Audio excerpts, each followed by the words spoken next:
ఊటి కోసం వచ్చినాం సార్. ఆ అమ్మ మేడల జాతర అని వ్యాపారం చేయడానికి, అంతేగాని మాకు ఏం కుట్రలేదు సార్. మేము బతికేది దీంట్లోనే, మా కడుపు కొట్టకని చెప్పినా మేము. మాకేం వస్తుంది 10 రూపాయలు అంటే మా వ్యాపారము, అదే దీంట్లో మీద బతికేది మేము సార్. మాకు ఏం రాదు సార్. మేడం కూడా చెప్పినాం మేము. పిల్లోడు చెప్పినాడు, మా పిల్లోడు నా కొడుకు. అయినా వాళ్ళు వినలే. పోరి అని అంత బండ్లు గిందు మొత్తం పారేసినారు వీళ్ళు. అంత గల్లగొల్లం చేసినారు మా సరుకంతా.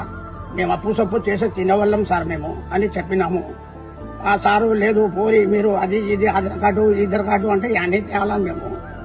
వ్యాపారం కూలీల్లో ఒక 500 600 కూలీ కోసం పోయినాం మేము. అంతేకాని మాకు ఏం వస్తుంది, 1,000 వస్తుందా, లక్షలు వస్తుందా? బతికేది దీంట్లో 40 సంవత్సరాల నుంచి బతుకున్న దీంట్లోనే బతుకుతున్నాం మేము.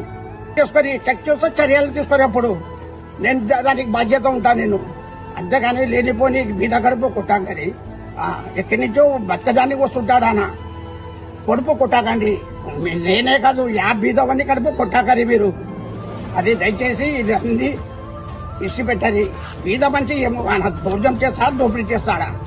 ఏమో తెచ్చుకున్నాడు బండిలో కవ్వా బన్ను.